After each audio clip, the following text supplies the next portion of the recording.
Thank you, Pastor, and thank you, church. So I was pretty fortunate. I grew up in a church. Went to church school, went to church, was raised to know what it meant to go to church on Sabbath.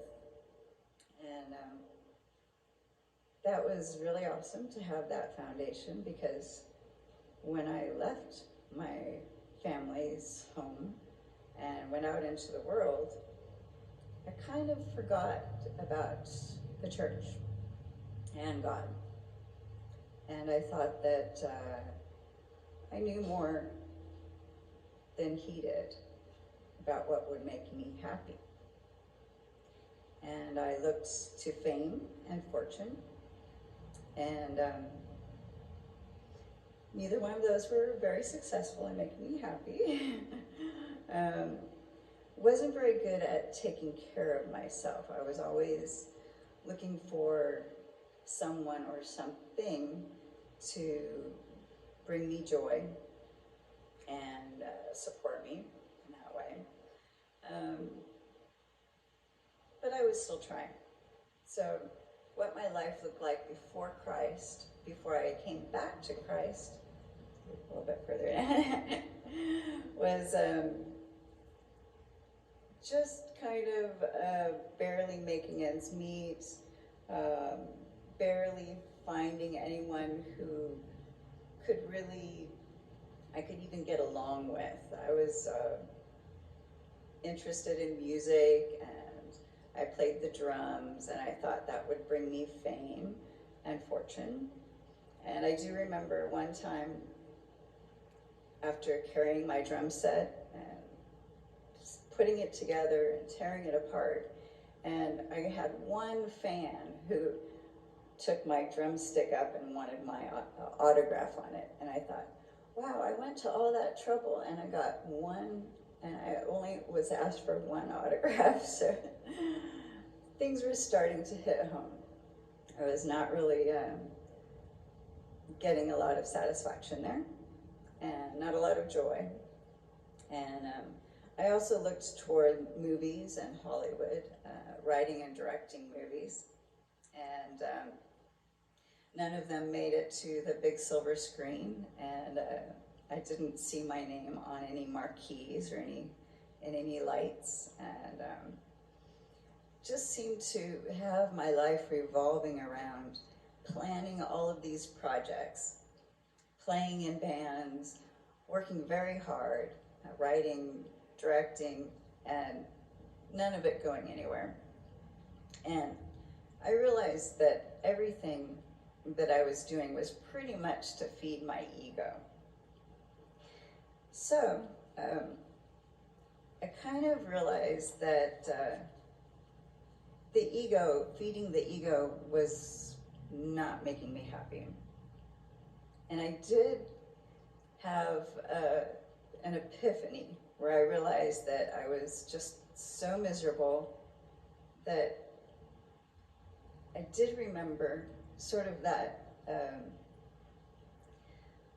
the prodigal son, where he realizes, oh yeah, my life was good at one time. There was like a moment when I was happy, and it was when I was at home. And then I remembered, oh yeah, the happy people are in church, so maybe I'll go to church. So that's sort of the start of how I came back to Christ. I went to church. So it wasn't easy. I cried and cried and cried. I would just go to church and cry. It was kind of like now. I'm not speaking very clearly. But I started to have some changes in my life.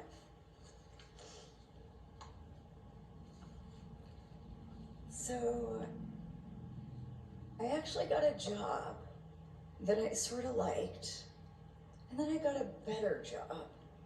And it seemed like I started to have the focus off of feeding my ego and more on being with the other people more sincerely. So that was kind of another epiphany for me. Like, people aren't here just to feed my ego, thankfully. They're here to get to know better and to have a relationship with. And I think that it was because I was starting to have a relationship with Christ, which I did have before, but not as an adult.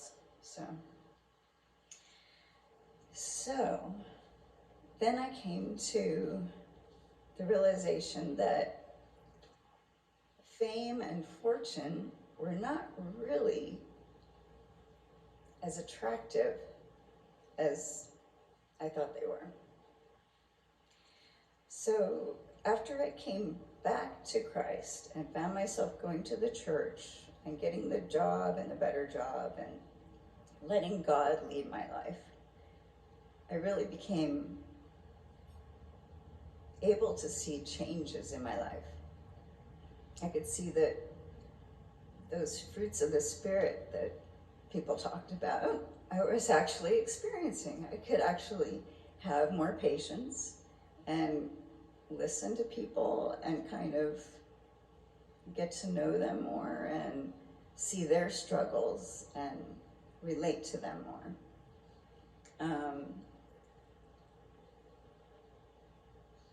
My main motivator after coming back to Christ is getting to know him more.